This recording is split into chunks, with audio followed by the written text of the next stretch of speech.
Muy buenos días tengan todas y todos ustedes.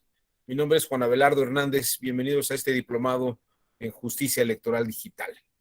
El día de hoy y el día de mañana voy a tener la oportunidad de hablar con ustedes sobre el contexto general, lo que es la época contemporánea y la cuarta revolución industrial, propiamente poniendo el marco teórico de todo lo que es esta gran época digitalizada, diríamos, o en este contexto contemporáneo.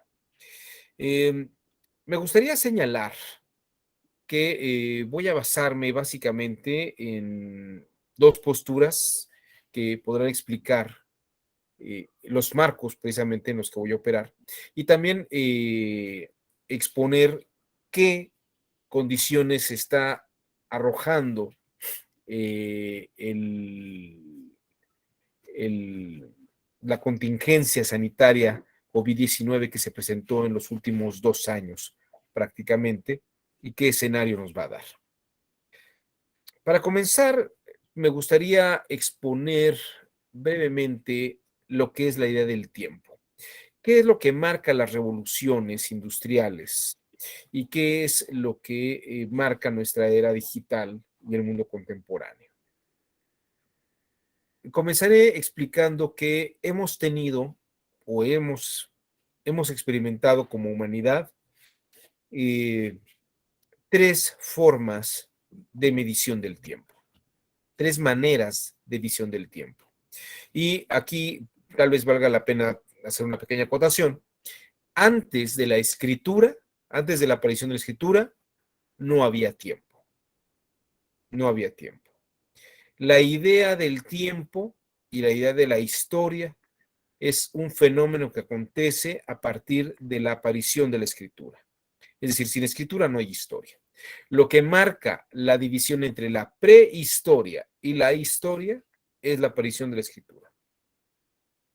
Precisamente porque ya el llevar un registro permite ver un antes y un después, una forma de medición del tiempo.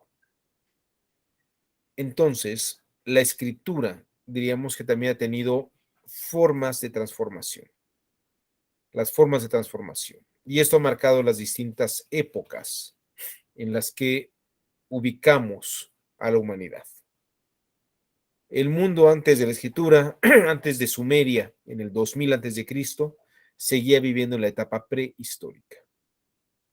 Ahora bien, en el momento que aparece la historia, en el momento que aparece la escritura, nos encontramos con la forma de plasmar un pensamiento humano que era de orden cíclico. El tiempo de los antiguos era un tiempo cíclico. Piensen ustedes solamente en el calendario azteca, en el calendario maya.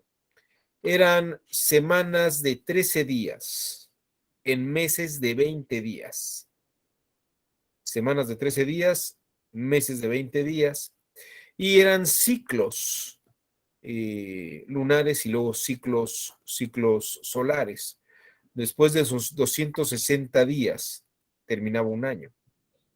Y cada año estaba siendo tutelado por un dios. Y prácticamente después de 25 años, 50 años, se iban repitiendo los ciclos de los calendarios aztecas. Bueno, el calendario azteca y el calendario maya. El tiempo es cíclico. En el mundo grecolatino, en la Grecia clásica, el tiempo también es cíclico. Las musas que acompañan al dios Apolo cantan las cosas que son, fueron y serán. Es decir, lo que hay ahora es simplemente el regreso de un ciclo y el anuncio de lo que vendrá en el ciclo más adelante. No hay un avance. El universo es un todo que se repite. Los meses del año son esta forma de manifestación. Lo que hay en enero se volverá a repetir el siguiente enero, lo que hay en febrero se volverá a repetir el siguiente febrero, lo que hay en marzo. Y todas las funciones humanas giran en torno a estos ciclos de repeticiones. Sobre todo, piensen ustedes en la visión agrícola, en la que la gente tenía Un tiempo para sembrar, un tiempo para cosechar, un tiempo para producir alimentos y un tiempo para cuidar al ganado, criarlo, hacer que se reproduzca. Todo eran ciclos. En la literatura hindú, la diosa Vishnu transforma el mundo después de ciclos. La deidad Vishnu transforma el universo, destruye el universo y lo vuelve a crear y vuelve a ocurrir exactamente igual, ¿no? Stephen Hawking, en su breve historia del tiempo, también lo expone de esa manera, ¿no? Todo lo que ha ocurrido irá en retroceso y volverá a ocurrir, ¿no?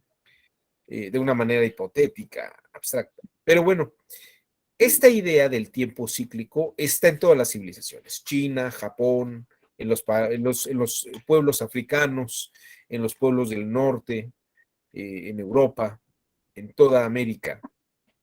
Siempre el tiempo es cíclico. Y la escritura lo que hace es mostrar esta forma de la creación de la historia del mundo cíclico. Ahora, lo primero que se plasma en la escritura son estas formas cíclicas. ¿Por qué? Pues porque venían de un mundo en el que también se iban repitiendo los ciclos. Es decir, había una idea del tiempo, pero de una manera cíclica. Y la escritura lo que hace es plasmar esa visión cíclica. Sin embargo, en el mundo semítico hebreo hay una transformación de la escritura que es muy peculiar. En el Génesis, en el libro del Génesis, y todo lo que será la Biblia propiamente, encontramos el desarrollo de un libro en el que hay un principio y un fin, pero no se vuelve a repetir. El Génesis es la creación ex nihilo. No había habido nada antes. No es como en el mundo griego o en el mundo hindú en el que todo había existido, se destruye, es un caos y vuelve otra vez a comenzar.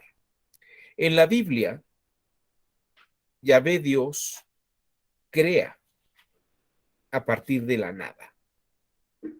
No hay mundo antes de Dios. Y cuando llega el juicio final en el Apocalipsis, no hay repetición del tiempo. Se habla de la vida del mundo futuro. Se habla de lo que vendrá después. Entonces el tiempo de ser cíclico pasa a ser un vectorial lineal, recto. Una línea que tiene un principio y un fin. La Sagrada Escritura, la cultura judeocristiana, nos da un tiempo y un rompimiento del tiempo cíclico, en el que lo que se haga será efecto de nuestras causas y nuestras acciones. Y aquí aparece un fenómeno interesante. Con la visión bíblica y la escritura bíblica, aparece la idea de progreso. Esto no existía en el mundo antiguo. No había un progreso, porque todo era cíclico, todo volvía a ocurrir. Lo que ya se había inventado se inventó y simplemente haría falta que volviera a ocurrir. Los arados, el arte de la siembra, todas esas cosas ya existían. Se descubrieron en su momento, pero formaban parte del ciclo. No hay nada que inventar nuevo. Cuando aparece esta idea bíblica, el tiempo se hace vectorial lineal y aparece la idea de cambio y evolución. Esto es importante. Hay una evolución desde el Antiguo Testamento al Nuevo Testamento. La idea del profeta, de lo que dice que va a ocurrir y luego ocurre, pero no hay ciclo, ¿no? Llega el fin de los tiempos. Con esta idea, surge esta idea de crear hacia adelante, reinventar el mundo hacia adelante. Y esta es una idea que incluso en el Renacimiento y en la Edad Moderna es muy importante, porque los revolucionarios franceses cambian la idea de la palabra revolución. La palabra revolución hace referencia al giro. Y efectivamente, revolución es lo que hacen los planetas, ¿no? O las llantas se miden sus giros por revoluciones por minuto. La revolución en una idea original es regresar al estado original antes de haber dejado a este rey o a estos gobernantes. Regresamos al momento original en el que le quitamos el poder a este rey y ponemos a un nuevo gobernante, ¿no? Quitamos a este presidente y ponemos a este guerrillero revolucionario cubano que nos va a llevar hacia el futuro otra vez. Es decir, la revolución es tal vez un regresar a donde di el poder, lo destruyo y coloco a alguien nuevo que va en el progreso. Pero entonces, fíjense, va el vectorial, no me gusta lo que ha ocurrido, revoluciono como un planeta o doy un giro, quito la línea que va y continúo hacia el futuro con el proyecto de la idea de mejora. Esta es una idea que los socialistas, ¿no?, utilizaron. Carlos Marx la prevé en su metodología dialéctica. Es una forma dialéctica, pero vectorial lineal hacia el futuro. Los revolucionarios franceses la ven en una visión hacia el futuro, hacia el cambio, ¿no? La vida del mundo futuro, la dictadura del proletariado, la época de gloria a la que llegaremos después de haber terminado con estos ciclos terribles, ¿no? Esto es una nueva transformación, por ejemplo, ¿no? El mundo ha tenido transformaciones, el Reich, el primero, el segundo, el tercer Reich, van cambiando, ¿no? Porque la visión es lineal. Sin embargo, esta idea de la linealidad y el progreso se colapsa. Se colapsa incluso en el siglo XX, el gran siglo de las revoluciones. Ninguna de esas grandes revoluciones duró 100 años. La Revolución Soviética de 1917 se colapsa en 1989. La Revolución Cubana fue más o menos en el 59, 57, ¿no? Pero se colapsa también. Hoy tenemos una nueva forma de estructura cubana, no la que vivió en la época del Che y de Fidel Castro. La Revolución China ha cambiado. Es otra revolución la que se ha vivido. ¿Por qué? Porque esas promesas nunca llegaron. La vida del mundo futuro nunca llegó en las revoluciones. Adolfo Hitler se colapsa, el fascismo italiano se colapsa, el Francisco español se colapsa. El mundo ya no espera al mundo futuro. Y ocurre un fenómeno muy interesante. A mediados del siglo XX hay una serie de fenómenos importantes. El primero de ellos es la explosión de la bomba atómica en Hiroshima en agosto de 1945. ¿Por qué es importante? Porque antes de la explosión atómica, nunca ningún pueblo o la humanidad nunca había experimentado el temor a la aniquilación absoluta e inmediata y mucho menos mundial. La explosión de la bomba atómica en Hiroshima, piensen ustedes que ocurrió en 1945 y hacia atrás tenemos casi 5.000 años de historia. Bueno, de historia escrita tenemos 4.000 años, pero hay construcciones de hace 5.000 años. Y hacia atrás tenemos a una humanidad que ha vivido 1.000.000 de años. Y nunca, en ningún momento de su vida, todos los pueblos vieron amenazada su existencia. Esto es muy importante, porque es un fenómeno real. No es una plaga, no es una pequeña guerra, no es una catapulta, no es un temblor. Es un arma utilizada por el hombre, por el ser humano, que en cualquier momento puede destruir a todo el mundo. Primer fenómeno. Segundo fenómeno, se da entre 1967 y 1969. La comunicación global vía satélite. Nunca en la historia de la humanidad todos estuvimos conectados en un tiempo real, como ahora, ¿no? Yo podría estar en este momento a la mitad del Pacífico y estoy en este momento real con ustedes en donde estén físicamente. Nunca el mundo estuvo unido simultáneamente por un medio de comunicación. Jamás. Y estoy hablando de un fenómeno que tiene menos de 60 años. Esto también es muy importante. Lo vimos en dos momentos en los años 60.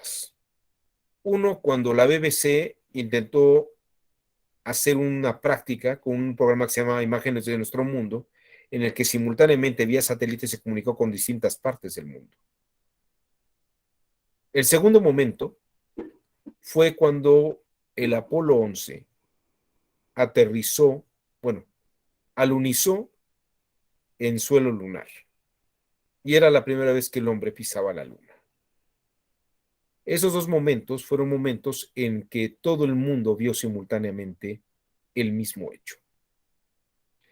Hoy podemos ver en vivo y a todo color el inicio de una guerra y el final de la misma. Podemos ir viendo minuto a minuto lo que está pasando en Ucrania. Podemos ver minuto a minuto lo que está pasando en cualquier parte del mundo. Estamos en un mundo absolutamente globalizado, en el que nuestra realidad se comparte simultáneamente con todo el mundo.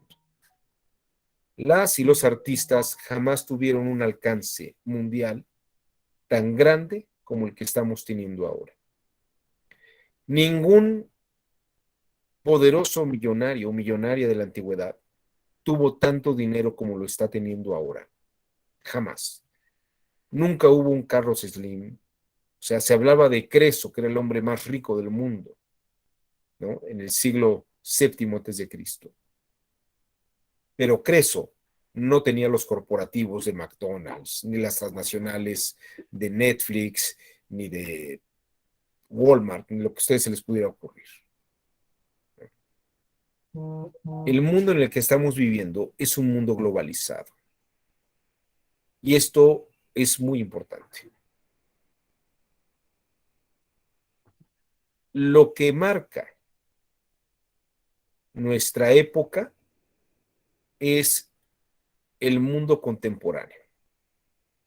El mundo antiguo era el mundo del tiempo cíclico.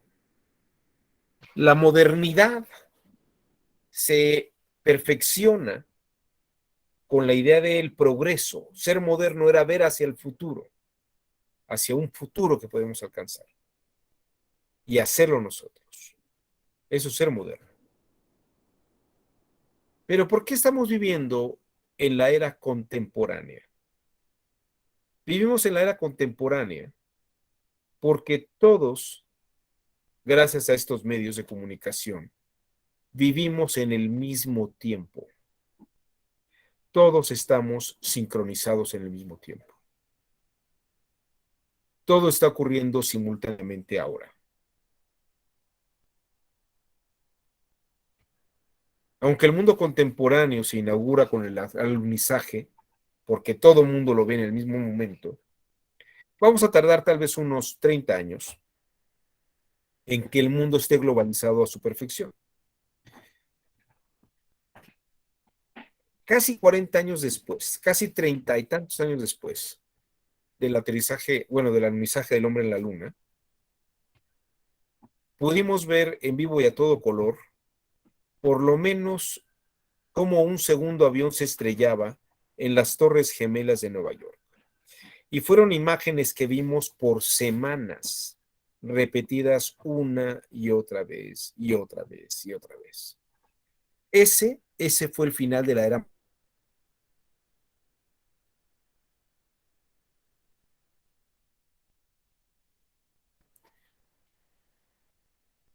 Todo mundo puede tener lo que quiere saber aquí y ahora, en este instante. Ya no hay que esperar a que ocurra y que luego llegue. Aquí, por la edad que veo que tienen muchos de ustedes, seguramente les sorprendería saber que durante el Mundial de Fútbol México 70 fue el primer partido, bueno, fue el primer Mundial de Fútbol en el que la gente podía ver los partidos que había en México, pero los veía de una manera diferida. Y no era por vía satélite, no era un mundial que se transmitió vía satélite. Se filmaban los videos, los partidos en la mañana y en la tarde y se enviaban en avión inmediatamente, copias se mandaban inmediatamente a otras partes del mundo para que los vieran en televisión en otras partes del mundo. El primer mundial que se vio en directo, en vivo y a todo color, fue el Mundial de Alemania en 1974. Si ustedes piensan, es un mundo que no tiene 50 años cumplidos. Es un mundo que está cumpliendo 50 años.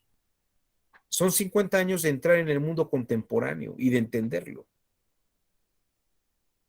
Todo está en este mismo tiempo. Octavio Paz decía, con respecto a esta misma teoría, decía, todos los tiempos son este tiempo.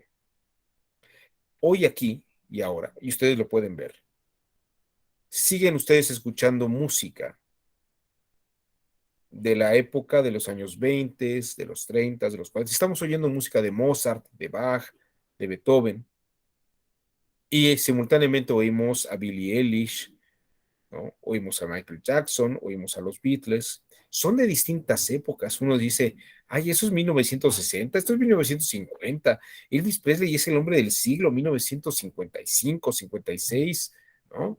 Eh, Maroon 5 está ahora estuvo hace unas semanas en México. Todo se está escuchando ahora. Ya la música que pasó sigue ahora. Y la música que está ahora se incorpora al gran bagaje. Ustedes entran en Spotify y tienen toda la música de todas las épocas aquí y ahora. Ya no se trata de esta hora esto en la estación del radio y ya lo que va de salida ya no se vuelve a ver. Ustedes pueden seguir viendo películas de los años 30, de los años 40, de los 50, de los 60. Todo el tiempo está aquí y ahora. Y todo se observa simultáneamente aquí y ahora. Esto es una cosa que ocurre con el mundo contemporáneo. Entonces, esta es la primera idea, los tres tiempos.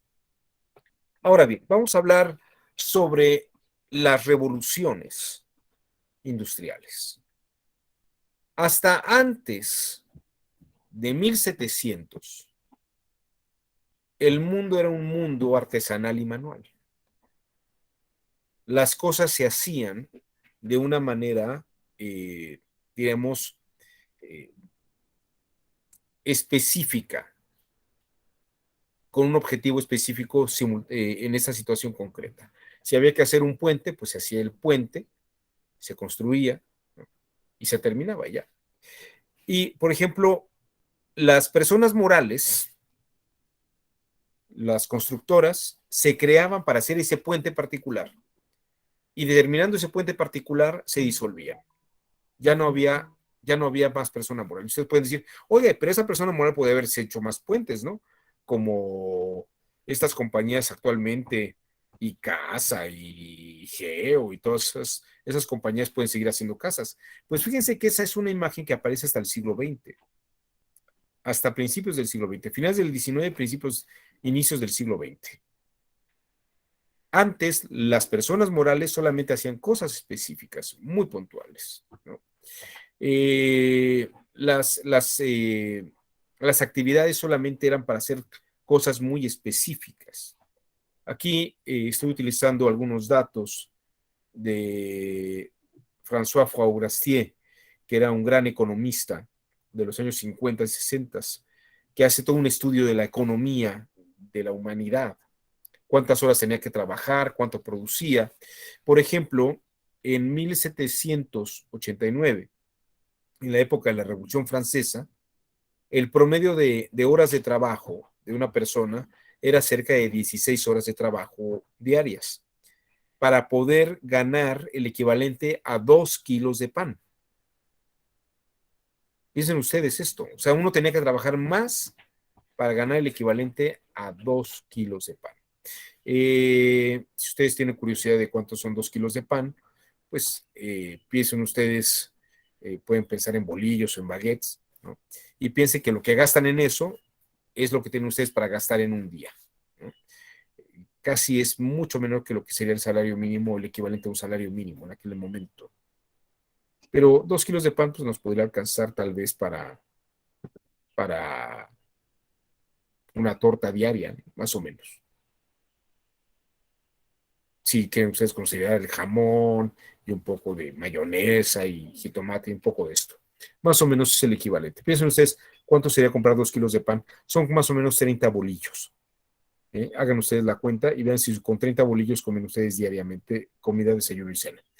Bueno, Jean-François Forestier, por ejemplo, dice ese tipo de estudios. Ahora bien, hasta 1700 más o menos, empieza a haber una serie de avances tecnológicos importantes y se descubre la máquina de vapor, ¿no? Un señor que se apellidaba Watts. La máquina de vapor permite acelerar procesos.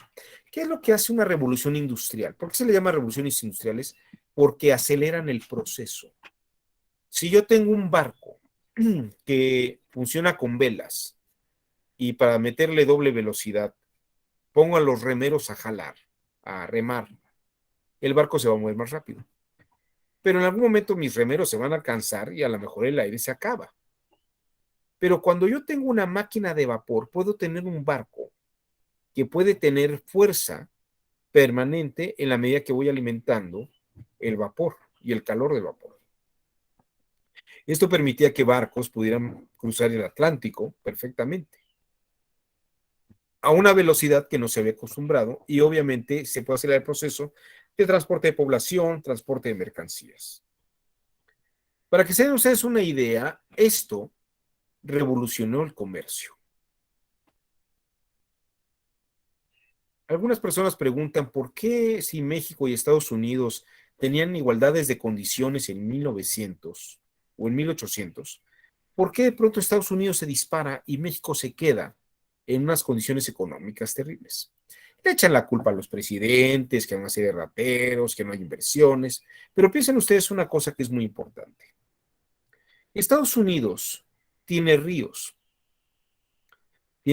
como el río Mississippi, tienen cadenas montañosas igual que en México, pero hay vías de comunicación a través de comunicaciones pluviales, a través de los ríos.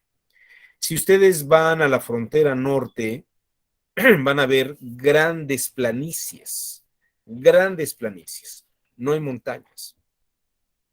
Piensen ustedes que pueden llevar barcos, y si son barcos de vapor pueden mover mercancía del norte al sur y del este al oeste, por donde hay ríos. Y también piensen que si hay grandes planicies, pueden construir un tren, que es energía de vapor. Y el tren puede llevar mercancía de un lugar a otro rápidamente y transportar productos. ¿Qué pasa con eso? Se acelera el comercio y la mercancía. En cambio, cuando ustedes, por ejemplo, van a Real de 14 o van a cualquier parte de la Huasteca Potosina, tienen que meterse en las montañas. Y lo que puede salir de La Plata, de Real de 14 tal vez, sale a lomo de mula, a lomo de mula. Solo tienen que llevar, porque no hay ni ferrocarriles, ni hay carreteras que permitan un movimiento rápido, ¿no? Más bien hay como barrancos, son zonas muy inestables. México tiene ríos, sí, sí tiene ríos, pero no comunican norte, sur y este y oeste de una manera rápida, ¿no?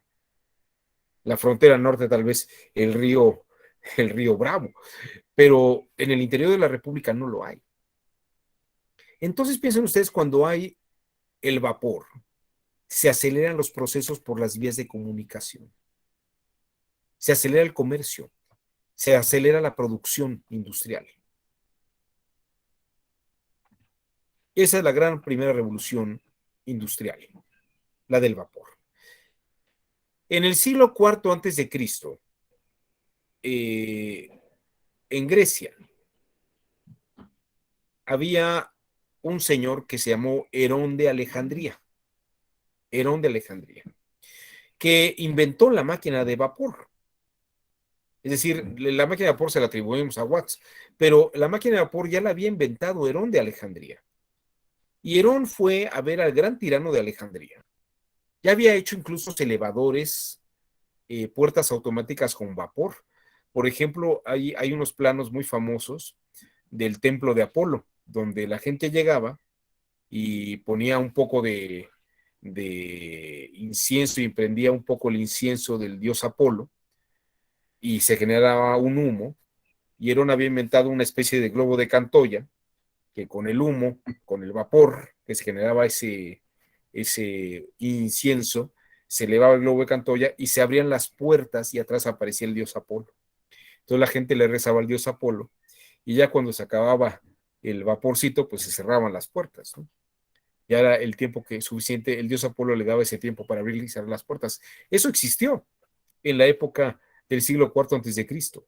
Bueno, Herón de Alejandría fue a ver al tirano de Alejandría y le dijo, señor, esta tecnología que he diseñado para estas cosas puede aplicarse a un barco y puede acelerar el comercio en todo el Mediterráneo. Y es conocida la respuesta del tirano de Alejandría a Herón. Le comentó lo siguiente: Herón, qué gran invento. ¿Y qué vamos a hacer con los remeros? Tenemos miles de remeros. Son esclavos. Si ya no van a remar, ¿qué van a hacer? ¿En qué los vamos a ocupar? ¿Se nos van a rebelar? ¿Van a querer ser libres? Y no hay forma de mantenerlos así. Entonces, la condición socioeconómica de los esclavos fue lo que impidió que se consolidara el proyecto de Herón de Alejandría con la máquina de vapor. Después de eso, hasta que Watts la desarrolla, ya muy entrado el siglo XVIII, perdón, el siglo XVIII, en los 1700, la máquina de vapor empieza a cobrar mucha fuerza. Pero ¿qué es lo que hace entonces la máquina de vapor? Acelera el progreso y el comercio. La segunda gran revolución industrial se da con la producción en línea. Si se dan cuenta, estamos en las revoluciones, en la visión del tiempo lineal, vectorialmente hablando, ¿no? En línea recta, no cíclica. Entonces tenemos la revolución del vapor, tenemos la revolución de la producción en línea. ¿Qué es esto? Pues incluso lo que describe Marx es ya no producir cada uno de los artesanos un producto, sino producir parte de un producto. El zapatero ya dejará de hacer el zapato completo y habrá un trabajo en el que solamente uno hará suelas, el otro va a curtir la piel para darle forma a la cubierta, el otro hará agujeros en el zapato para poner agujetas, el otro fabricará agujetas, el otro hará una plantilla interna, en fin, va produciendo. Y lo interesante es que en la medida que se hace en línea, se pueden producir más productos en menos tiempo. Y esto aumenta la mercancía. Si aumenta la mercancía, puedo aumentar las ventas. Si aumenta las ventas, aumenta el capital. Y si tengo un medio de transporte, que es el vapor, puedo acelerar mi producción y enviarla a cualquier parte. Y esto es lo que hace que los países y las naciones se desarrollen económicamente. Si tengo más economía, puedo hacer más cosas. Puedo ir mejorando mis construcciones ferroviarias, puedo ir mejorando mis carreteras, la gente puede empezar a desplazarse de un lado al otro, las oportunidades donde hay más trabajos, pues la gente podrá desplazarse hacia allá. Canadá, por ejemplo, esto lo cuenta Harold Adam Innis, Canadá se desarrolla económicamente en el momento que los cazadores de pieles encuentran que hay un tren que les permite vender sus pieles desde zonas muy heladas a zonas donde hay grandes poblaciones que luego pasan fríos muy grandes. Entonces, el comercio de la piel a través del ferrocarril se acelera. Y es muy interesante cómo este comercio va aumentando.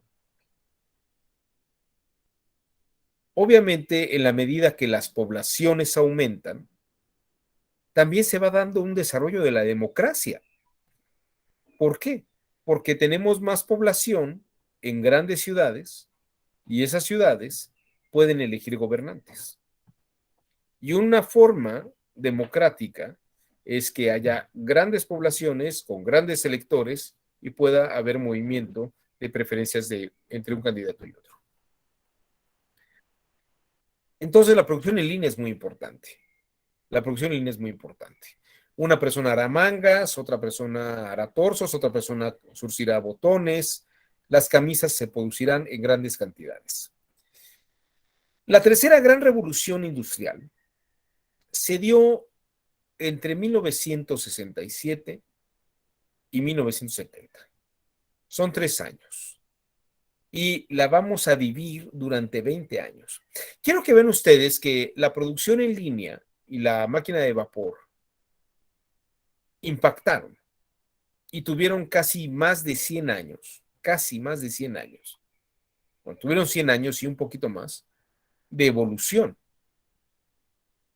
Pero cuando llegamos a la tercera revolución industrial, son 3 años de lograr consolidarse y solamente 30 en lo que va a vivir esa revolución industrial. La era de la tercera revolución industrial es de las telecomunicaciones. ¿Qué hay en esta era? Lo que les expliqué hace rato. Comunicación vía satélite, coincidencia de observación en el mundo, ¿no? Por lo menos, aunque no lo veamos en una simultaneidad, ¿no? Salvo por los grandes medios de comunicación que son la radio y la televisión, que son las que se comunican por radio, también tenemos telecomunicaciones importantes. Lo que es la vía telefónica y la luz eléctrica son muy importantes. Ya uno puede empezar a hacer comercio con otras partes del mundo, a través del teléfono, a través del telégrafo. Se acelera el proceso. Incluso uno puede consumir cosas internacionalmente, pero tardan en llegar. No tenía correos electrónicos, pero puedo mandar una carta y a lo mejor me van a hacer una transmisión vía satélite de algunos datos, pero veo que hay un producto en otra parte del mundo, quiero consumirlo. Uno empieza a ver series de televisiones japonesas en los 70s y dicen, esos que están comiendo puede ser interesante y puede ser un producto interesante. Entonces mando cartas, mando correo, hago llamadas telefónicas y puede haber intercambio comercial interesante. Sin embargo, eso acelera mucho el proceso. Es cuando empezamos a ver transnacionales operando en el mundo. Empezamos a ver a McDonald's, la Coca-Cola se expande, la Pepsi-Cola se expande, las estufas, lavadoras, secadoras, planchas, todo lo que a ustedes se les ocurra es producto de esta tercera gran revolución industrial. La música, el comercio de la música, la ola inglesa, la música folk, el cine, son grandes revoluciones, son grandes operaciones de esta tercera revolución industrial. En todo el mundo oímos música de los Beatles, de Elvis Presley, de los Rolling Stones, de Elton John. Todo el mundo los conoce. De Queen. Forman parte de esa revolución. Ya no es el grupito que está en una ciudad y hace un concierto y gana lo del concierto, ¿no? Estamos hablando de una industria de miles de millones de dólares. De miles de millones de dólares. 4 chilapastrosos de un puerto inglés generan millones de dólares con un disco que sale. Esto es lo que hace la revolución, la tercera gran revolución industrial. ¿Y qué pasa en 1994? ¿Por qué hablo de 1994? Es un año muy importante. Es una época en la que ya tenemos cámaras digitales, se han acabado las cámaras de rollo, tenemos teléfonos celulares, ya no es necesario ir a hablar por teléfono a la esquina cuando uno está en la calle y esperar a que el teléfono esté desocupado para meter una moneda de 1 peso o de 20 centavos y comunicarnos con alguien por 3 minutos. Y a la medida que queramos hablar más de 3 minutos hay que meterle más pesos, ¿no? Eh, ya hay teléfonos celulares. Y hay algo extraordinario, que es la red digital del Internet. El Internet nos permite, el Internet comenzó como un proyecto con el nombre de ARPANET, es un proyecto del Ejército de los Estados Unidos. Y el proyecto consistía básicamente en comunicar redes militares, bases militares. Y luego las universidades que desarrollaron esta tecnología se dieron cuenta que podían haber conexiones de redes internas a través del teléfono, ¿no? Y crearon un Internet local, Internet de las universidades del MIT, de Harvard, de Yale, y se dieron cuenta que podían entre las universidades extranjeras, las universidades de Estados Unidos, comunicarse también simultáneamente. Datos, información, académicos podrían comunicarse a través de ella, personas que tuvieran intereses comunes, ¿no? Los profesores de historia de México podían comunicarse en Estados Unidos entre sí, si tenían sus teléfonos y una computadora, e incluso escribirse directamente. Esto sería un proceso muy importante. Pero en 1994, la red, el teléfono celular y la cámara digital se conforman en una sola cosa. Se reúnen en esto. Que hay quien lo llama el invento más grande después de la escritura. El teléfono celular, sin duda alguna, cambió la vida de la humanidad. Ustedes pueden en este momento, en la era contemporánea, simultáneamente, a través de este aparato, comunicarse en cualquier parte donde haya señales. Tienen aquí más información que la que tuvo cualquier gran gobernante de la antigüedad. Aquí tienen acceso a grandes bibliotecas, a una gran cantidad de información brutal. Bases de datos, números, estadísticas. En este telefonito hay más tecnología tecnológica. En la computadora que tienen ustedes enfrente, hay más tecnología que la que tenían los científicos de la NASA cuando mandaron al hombre a la Luna. Tienen una gran cantidad de tecnología en sus manos. Tal vez ustedes no pueden mandar un hombre a la Luna porque no saben qué hacer, pero si los que tenían el conocimiento hubieran tenido este equipo, lo hubieran hecho muy rápido. Lo hubieran hecho más rápido y sin hacer tanto cálculo manual. Hay una película que se llama Talentos Ocultos, donde se explica muy bien esto, por ejemplo, cómo se hacían estos cálculos matemáticos y no había computadoras, apenas estaba empezando a llegar la IBM y tenían que aprender programación, una serie de cosas. Pero ahora ustedes tienen en la palma de su mano más tecnología que la que había en ese momento. Ustedes pueden saber lo que quieran, a la hora que quieran, como quieran, pueden poner en redes cualquier pregunta y seguramente les podrán dar información. Pueden en cualquier momento, si tienen descargadas las aplicaciones, ver cuánto dinero tienen en el banco, si hicieron transferencias, pueden ustedes transferir entre cuentas, pueden ustedes tantas cosas que hacen todos los días que no hacían hace 20, 30 años, que no se podían hacer. Esto ha acelerado todos los procesos. Les repito, las revoluciones industriales lo que hacen es acelerar procesos. Y en la aceleración del proceso se da estas formas de, de operación. En la medida que aparece un medio nuevo y se acelera el proceso, en realidad el comercio es más rápido. Piensen antes cuando había teléfonos o telégrafos, Ustedes podían pedir algo en línea, bueno, podían pedirlo a distancia, ¿no?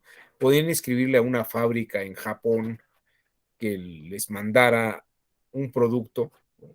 Y podía tardar meses, meses en llegar la carta, meses en que la contestaran, meses en cargar la mercancía. Hoy en día Amazon tiene una gran industria en la que ustedes desde la comodidad de su computadora, en su casa, pueden comprar lo que se les pegue la gana. Pueden meterse a Alibaba y comprar cualquier producto chino, japonés, a costos bajos, en cualquiera de sus condiciones. Tienen oportunidades de desarrollo de capital como nunca nadie las ha tenido en la historia de la humanidad. Esto es la cuarta revolución digital. Y les digo, ocurre en 1994. Es una disrupción. Es una disrupción porque se rompe lo que se venía haciendo. Y déjenme decirles que, por ejemplo, la era de piedra no termina porque se terminen las piedras. La era de piedra tiene una disrupción porque aparece la fundición del metal, ¿no? Es decir, cuando encontramos medios y formas de mejorar la calidad de vida y de acelerar la producción, entramos en esa mecánica. Entonces, el teléfono celular, con su cámara y con su red, no tenía que esperar a que se acabaran todos los rollos Kodak para sacar fotografías, ni tenía que esperar a que la red estuviera con más aplicaciones. De hecho, cada día se metan más aplicaciones y ustedes pueden meterse al Google Play o pueden meterse a cualquier lugar donde su teléfono tenga conexiones y podrán ver que pueden bajar cualquier aplicación que sale todos los días alguna nueva, ¿no? Pueden acelerar sus procesos. Ustedes aceleran procesos. Entonces, en este contexto, tenemos una época contemporánea, donde si ustedes quieren tener un frasco de este producto, lo pueden pedir por internet. Y si no hay en México, lo pueden ir a buscar a otra parte del mundo. Y en cosa de 24 horas, 12 horas, seguramente lo tendrán en la comodidad de su hogar, sin siquiera salir de su casa. Están en el mismo tiempo, en el mismo espacio. Pueden ver todo simultáneamente. Por eso es el mundo contemporáneo. La era digital está empatada con el mundo contemporáneo. Las otras revoluciones no eran contemporáneas. Tenía que pasar un tiempo para que se alcanzaran las cosas. Piensen ustedes que antes los candidatos tenían que hacer campañas largas. Hoy en día las campañas se hacen rápidas. Macron ganó las elecciones con solo una semana de candidaturas. Bueno, él tenía actividades como presidente, pero su campaña política solamente duró una semana. Le Pen tuvo algunas semanas más, un par de meses, pero tampoco era tan largo el proceso. Imagínense una campaña de 6 meses, 8 meses, 9 años. Hay quien dice que López Obrador ganó porque tuvo una campaña de 3 sexenios. Yo lo dudo mucho. Tuvo una muy buena campaña eficaz cuando tuvo que tenerla. Las benditas redes sociales le ayudaron bastante.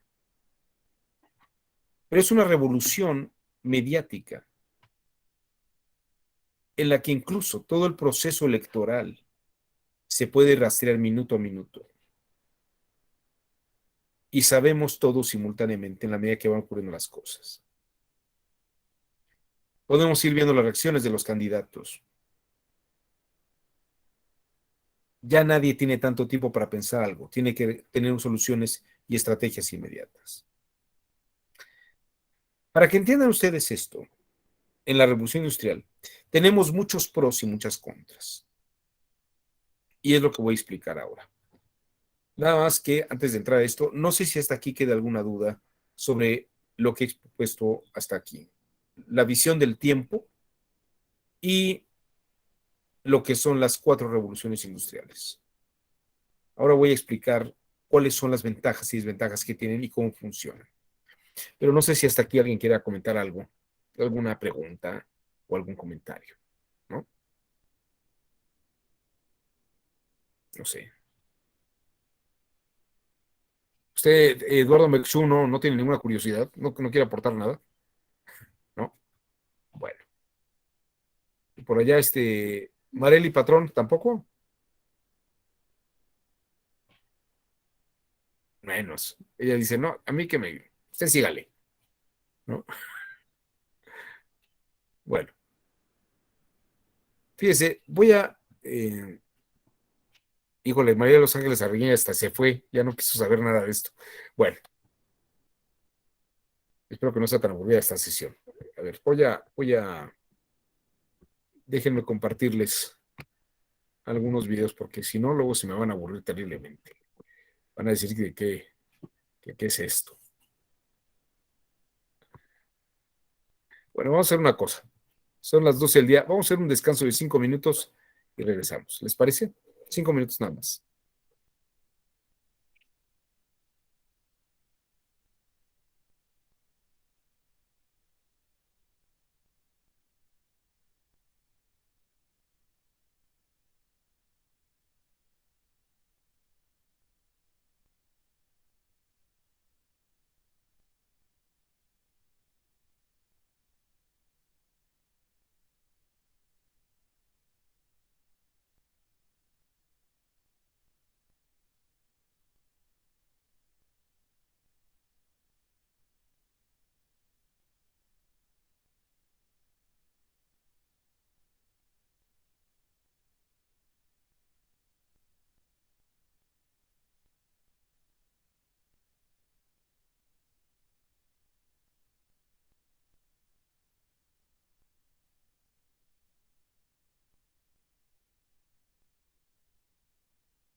Bien, espero que ya estén un poco más descansados.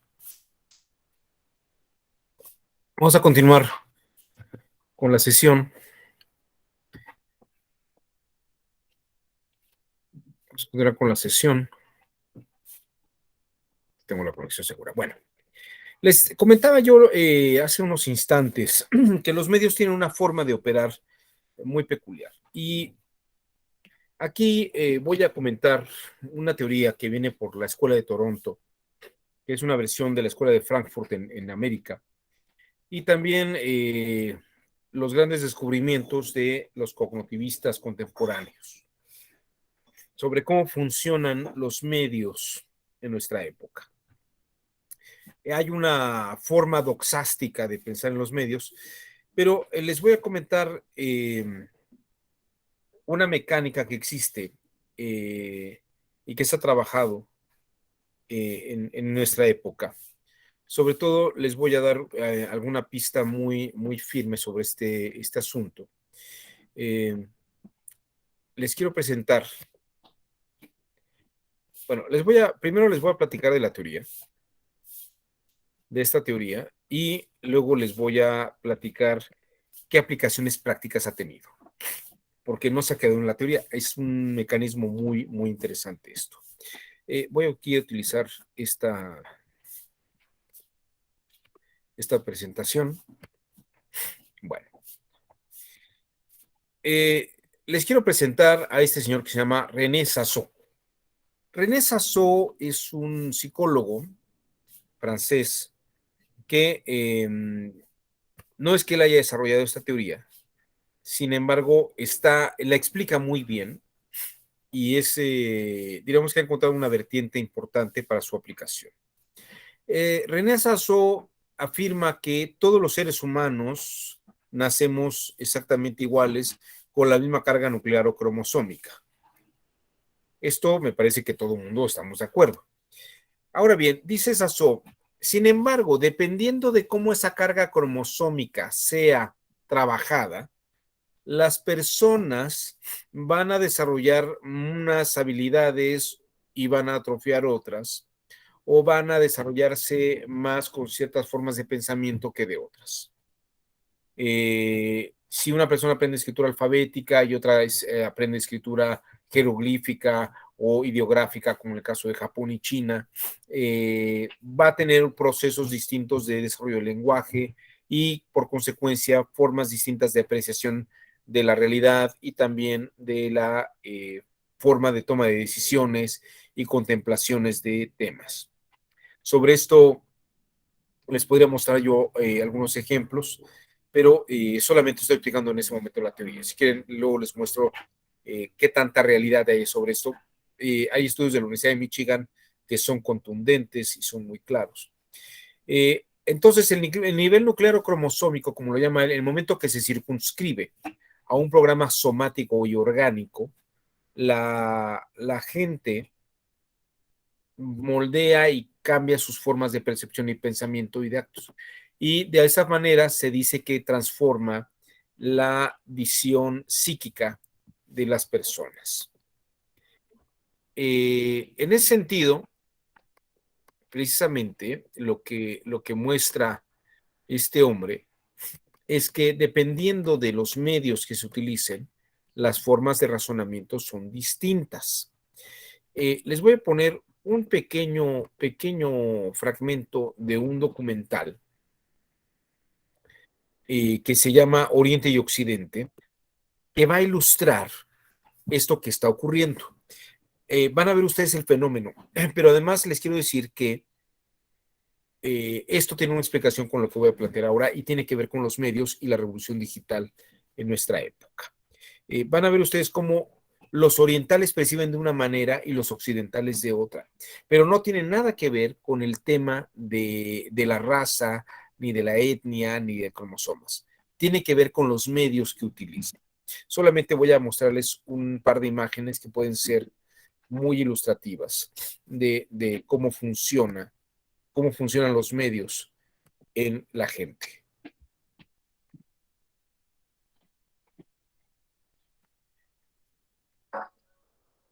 Oriente y Occidente. Sustantivos contrarios. Se realizan diferentes operaciones cerebrales cuando orientales y occidentales ven objetos en una imagen. Básicamente, en la parte trasera del cráneo hay zonas del cerebro asociadas principalmente con la percepción. Así que cuando vemos una imagen, interpretamos todas las formas, figuras y curvas. Y lo que notamos es que el cerebro oriental percibe la imagen como un todo. Y la zona del cerebro que fija su atención a objetos individuales no logra activarse. Pero los occidentales, cuando ven la misma imagen, su cerebro se concentra en las individualidades y la parte del cerebro que analiza la individualidad se activa aún más. Mientras que los orientales ven la imagen como un todo, los occidentales ven objetos por separado.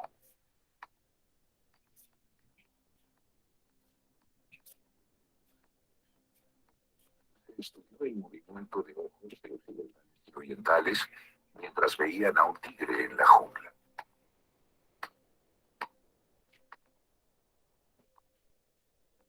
Lo que notamos es que los occidentales se concentran en los objetos sobresalientes. Pasan casi todo el tiempo viendo al tigre, por ejemplo. Y los asiáticos prestan más atención al fondo y alternan su atención entre el objeto central y el panorama. Ven el fondo y ven al tigre. Así que mueven más los ojos. Mueven más los ojos entre el fondo y el objeto. Ven más el fondo y ven más la relación entre el fondo y el objeto central. Ese es el efecto. Para el pensamiento oriental, la propiedad del objeto varía en relación al lugar en que se encuentre. Así que perciben de diferente manera a un tigre que está en el zoológico o en el circo y a uno que está en la jungla. La propiedad del tigre depende del lugar donde se encuentre. A este entorno se le puede llamar campo. Los objetos pertenecen al campo que los rodea, a lo que llamamos situación.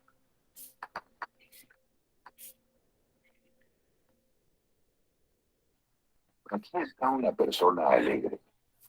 La gente a su alrededor también se ve alegre. Copia, nada más que me haga y entonces entramos juntos, pero también La gente al fondo de la segunda imagen no se molesta. si tienes con la mente. Así que la persona sonriente al centro debería estar alegre. Dice que no tienes llave, entonces ya tal vez vaya a quedar un... ¿Esta persona se ve alegre? Claro, sí. ¿Qué tal esta persona? Sí, también. Diría que está alegre. Está feliz. Pienso que alegre. Sí, está feliz. ¿Ahora qué piensas de esto? ¿Cuál? ¿Es diferente? ¿Cómo usted? Está feliz, se ve contento. Está feliz. ¿Qué me dice de eso? Se ve igual, alegre también, sí. ¿Está alegre? Creo que sí. ¿Qué me dices de él? Que está muy feliz.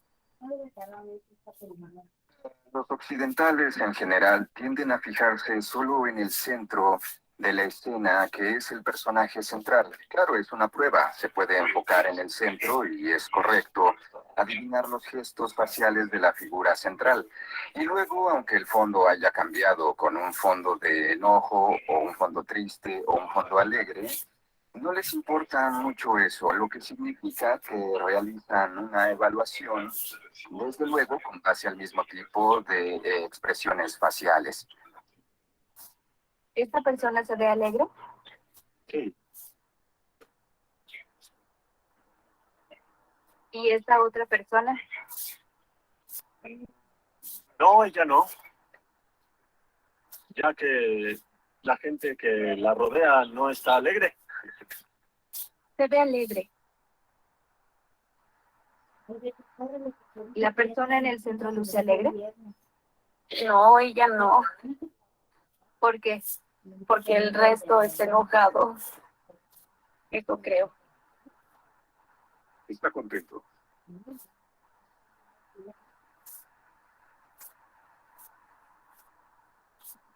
¿Y este otro? Parece que está enojado. ¿Por qué? Porque solo está sonriendo. Bueno, este solamente era una pequeña muestra. Es un poquito más largo este video, pero lo que les quería mostrar es que precisamente las formas de percepción psicológicas cambian. Y esto tiene que ver con el tipo de medios que se está utilizando. Si se utiliza escritura alfabética, tenemos esta visión de ver una sola cosa, sin el contexto. Y si utilizamos escritura ideográfica, sí vemos la totalidad de esto. Si tienen ustedes todavía alguna duda sobre lo que estoy diciendo, les parece que es un poco extraño, les voy a poner un último experimento para que vean ustedes de qué estoy hablando. Si pueden acercarse a la pantalla, vean ustedes. Aquí tengo 4 baloncitos de fútbol americano. Se ven como 4 puntos cafés. Escojan ustedes el que quieran. No les voy a decir yo cuál utilice, cuál vean, pero solamente les voy a pedir un favor. El que escojan, fijen su mirada en él y no desvíen la mirada. ¿De acuerdo? Ahora bien, véanlo fijamente y díganme qué pasa de reojo con los otros balones. ¿Qué está ocurriendo con los otros balones?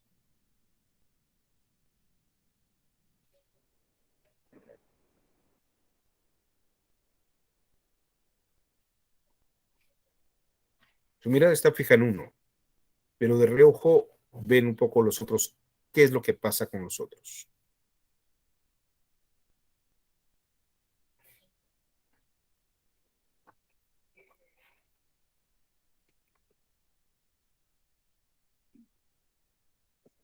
¿Qué es lo que ocurre?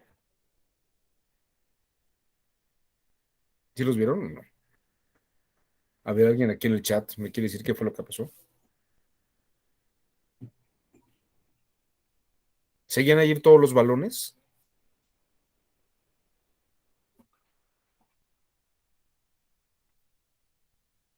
A ver, se los vuelvo a poner. Cojan uno, se los vuelvo a volver a poner. Ven ustedes fijamente a uno de los balones y de reojo díganme qué pasa con los otros balones.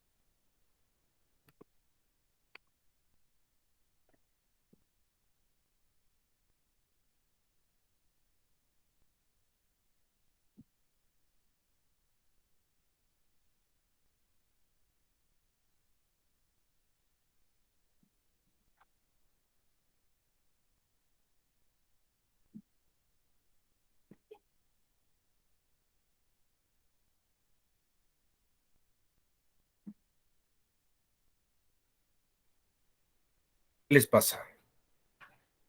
Marely, los demás desaparecen. Efectivamente, Marely.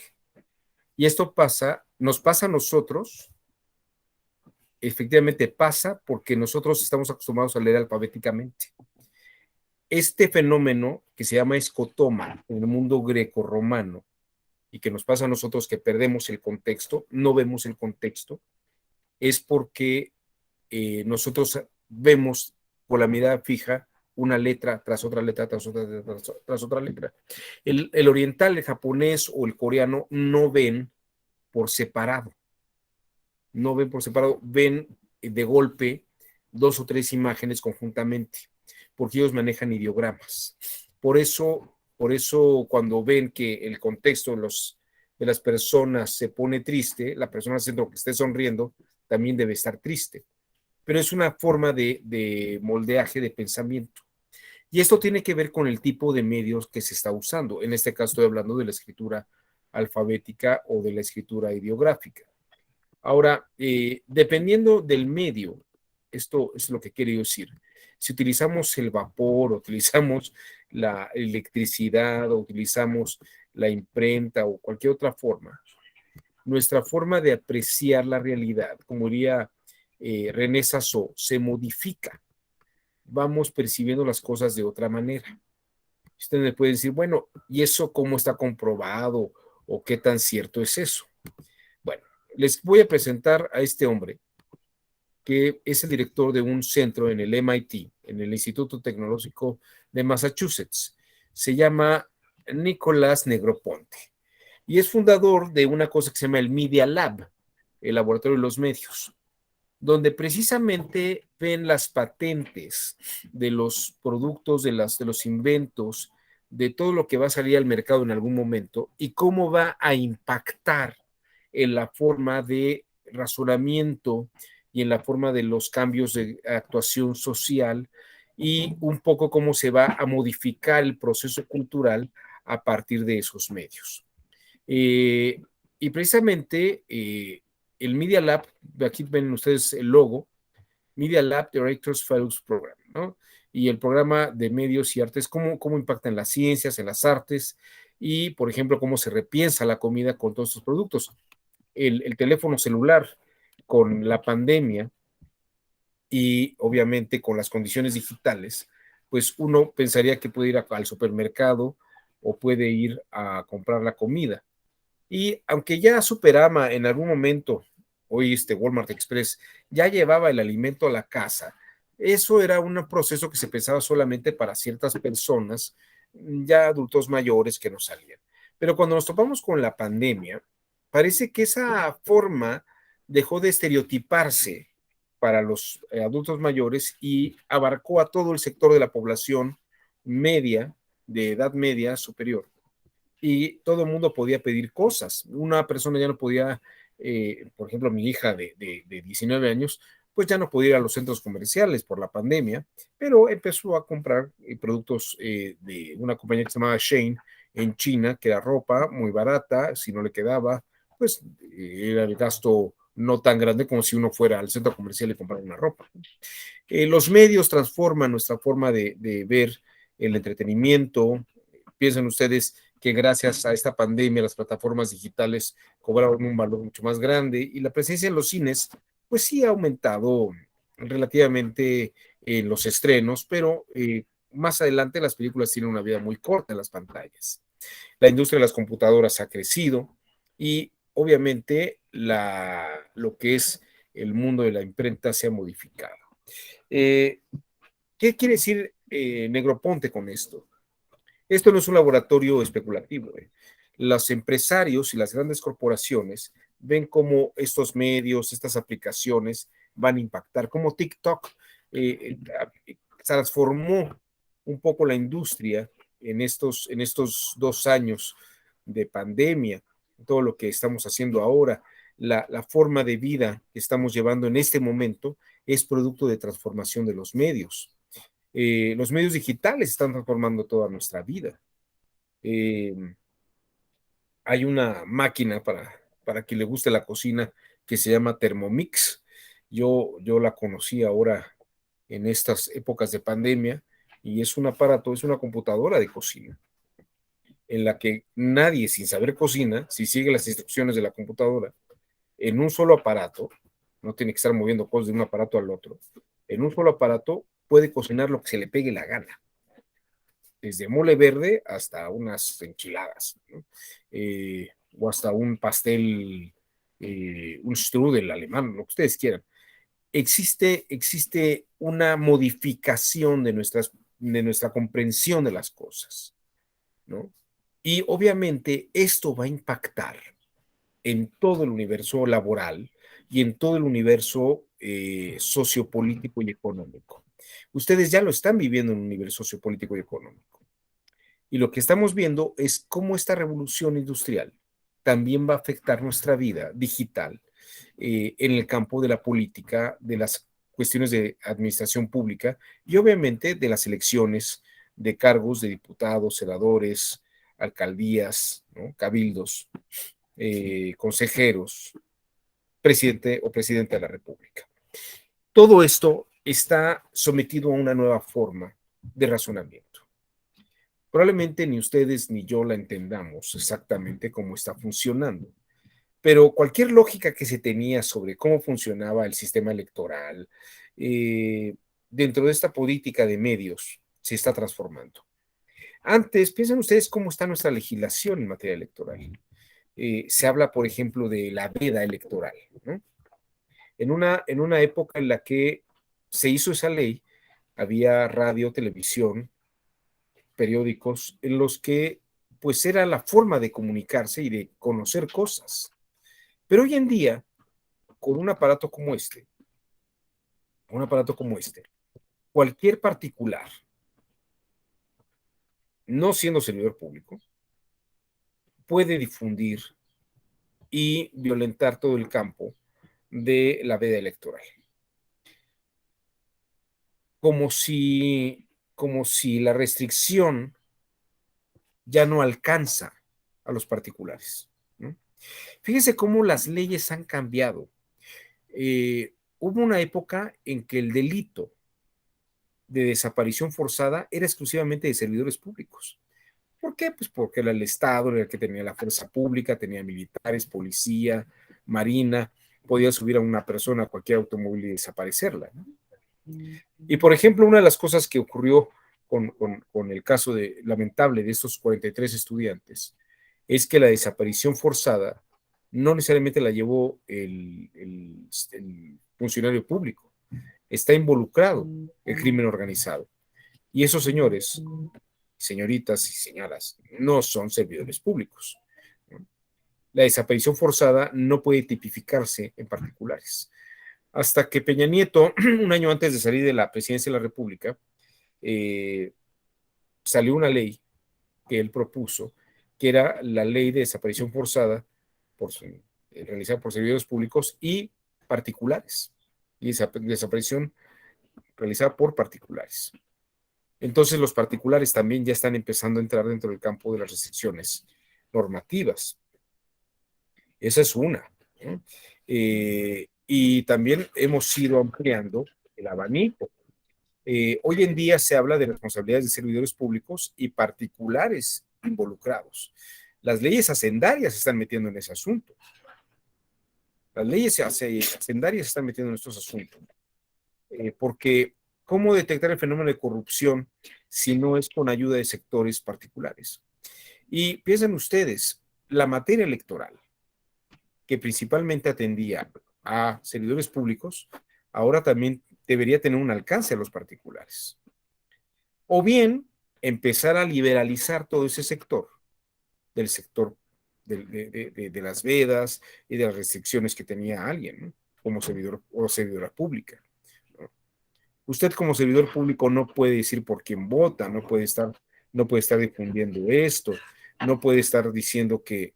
Pero bueno, ¿cuánta gente de pronto se mete a la casilla, marca un partido y le toma una fotografía y lo sube a la red? Y tiene alcances importantes. Tiene alcances importantes. No es que vaya a influir a uno u otro. Podría influirlo o no, pero simplemente es un derecho a una libertad de expresión que la gente tiene.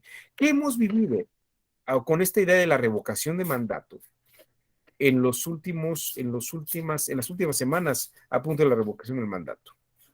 Una veda electoral que fue violada en los términos en los que había sido redactada la ley, ¿no? No está solo el señor presidente, pero en realidad se rompió la veda electoral.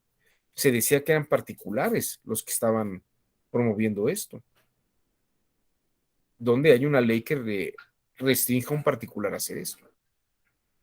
Y si no son fondos públicos, y si los servidores públicos están en su momento de no ser servidores públicos, yo no sé si ustedes lo sepan, pero hay algunas peculiaridades interesantes. Un servidor público, por ejemplo, esto por lo menos ocurrió hace 4 años, un servidor público que hace una desaparición forzada, si está de vacaciones o está con licencia médica, aunque tiene un nombramiento, no está en funciones de servidor público. Por lo tanto, tampoco se puede tipificar un delito para él o para ella. Les va a sonar muy raro, pero esto sí ocurre. Muchos servidores públicos, esto es una cosa que descubrió el, el procurador Cervantes antes de dejar el cargo, y que fue una de las cosas muy polémicas. Dicen, bueno, yo tengo gente, ya estamos localizando gente dentro de la PGR, que efectivamente son servidores públicos y que están involucrados con el crimen organizado. Bueno, ¿y por qué no se les detiene? Porque hay muchas licencias médicas. Fíjense, eso, estoy hablando de un caso, un par de casos. Tienen licencias médicas. Y los delitos, cuando se cometieron, parece que fueron en días que estaban con licencia médica. Es decir, no estaban en funciones de servidores públicos. ¿Y se puede cometer el delito? Fíjese cómo este tipo de marañas se pueden conocer con esta gran cantidad de información digital. Hoy podemos manejar mucha información en tiempos, espacios, y podemos puntualizar todo este tipo. Nuestra forma legislativa tradicional ya se queda corta, tiene que repensar la realidad de los hechos y los actos en tiempo real y en una época contemporánea. E incluso dejar de clasificar a la gente. Esto nos tiene que llevar a repensarlo todo. Y ustedes me pueden decir, pero es que tenemos esta categoría de servidores públicos, no servidores públicos. Bueno, hay que repensarlo otra vez. Hay que repensarlo otra vez. El presidente dice, y todavía, fíjense la pregunta, yo en mi calidad, a algunos les parecería una tontería, pero es muy interesante lo que está planteando. Yo en mi calidad de ciudadano, no como presidente de la República, no puedo comentar información que me hace llegar la gente del pueblo bueno y sabio. No es información que yo tenga como servidor público. Es alguien que alguien me dijo que me la dio y yo la estoy platicando en los medios, en un medio de difusión, como una opinión personal, ¿no? No es un dato, no es un dato sensible que esté en mis manos porque yo no manejo información del señor Loret de Mola, ¿no?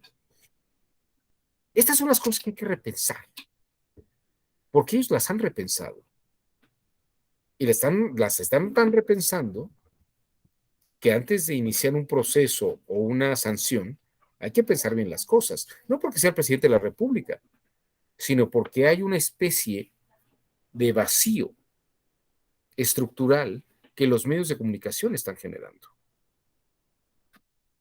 Y el fenómeno de la pandemia que todos hemos vivido nos está cambiando la vida porque hemos incorporado mucho de la realidad de la cuarta revolución industrial digital en nuestras vidas. El primer ejemplo que tienen es este. Estamos en una sesión hablando precisamente de medios digitales haciendo esto. Ustedes tienen lugares de trabajo, pueden estar en sus casas o pueden estar en el transporte público y están haciendo una actividad que antes solamente se asignaba a un lugar físico que era un, ¿no? Las aulas de clase son espacios que pertenecen al pasado. Seguramente habrá algunos que seguirán funcionando para algunas cosas, pero esto no se va a ir, se transformará seguramente y seguirá operando de alguna otra manera.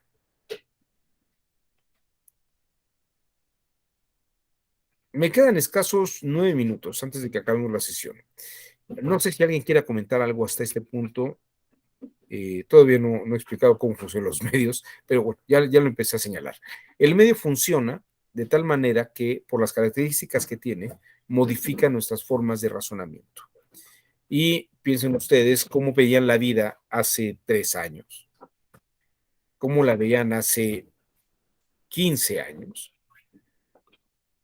Y piensen ustedes que lo que están viviendo ustedes ahora es algo que seguramente se modificará los siguientes 10, 15 o 20 años, porque estamos inmersos en un universo digital. Esta idea de un multiverso no es una idea única, sino que van a existir otras formas de implementar.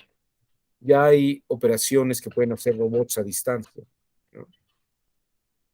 Y a veces tal vez la precisión de un robot para hacer una operación clínica sea mejor que la de un humano. No sé cuántos trámites puedan darse, pero muchas cosas, incluso ya se ha hablado de robots, jueces, y se ha hablado también de acelerar procesos de hacer, por ejemplo, procesos en línea. De hecho, los consejos de la judicatura, por ejemplo, el Consejo de la Judicatura de la Ciudad de México, el del Estado de México y la federal, pues sí pensaban en esto de hacer juicios en línea, pero pues estaban pensando que iba a ser en 15, 20 años y que lo iban a ir probando, implementando. Lamentablemente, la pandemia aceleró procesos, también aceleró ese proceso. Y lo interesante es que estamos con esta mecánica en este momento. Piensen ustedes también cómo todo el proceso electoral se va a modificar o tiene que irse adaptando a esta nueva realidad digital. Incluso el monitoreo puntual, casilla por casilla, se puede grabar. Cada uno de los participantes con su teléfono celular en una casilla puede, esto que habría sido costosísimo, verificar cuántas personas llegaron, cuántas personas se les entregó, cuánto tardaron en votar. Todo esto ya se puede contabilizar, se puede ir haciendo con mayor precisión. Incluso podemos sacar mucho más fácilmente seguimientos. Podemos no solamente platicar, ya este aparato permite grabar las incidencias, los problemas que se pueden ir generando casilla por casilla y minuto a minuto todo un proceso electoral. Esta es una forma en que hay que repensar el mundo electoral en el que estamos viviendo. Y cómo las salas regionales y la sala superior tendría que reapreciar la valoración de pruebas. Todo esto hay que repensarlo, porque además esta tecnología no lo permitía pensar hace unos años porque no era ciencia ficción, ¿no? Era ciencia ficción. Imagínense un proceso en el que lo que fuera claramente grabado y que se escucha y lo que la gente dice, fíjese, no solamente es incluso lo que la gente dice, sino cómo lo dice, en qué momento lo está diciendo. Todo este entorno permite una apreciación comprensiva del fenómeno real de una digitalización racional. Bueno, antes de que nos vayamos, comentarios. ¿Alguien quisiera hacer alguna aportación? ¿No? Bueno, pues mi nombre es Juan Abelardo Hernández, les agradezco su generoso tiempo, que me hayan escuchado en esta primera sesión del Diplomado de Justicia Electoral Digital, donde abordamos lo que son propiamente la época contemporánea, lo que es la cuarta revolución industrial, y ya platicaremos sobre la pandemia, el COVID-19 y el impacto que vamos a tener con estas realidades. Que tengan muy buen día, buen inicio de semana y nos vemos en la siguiente sesión.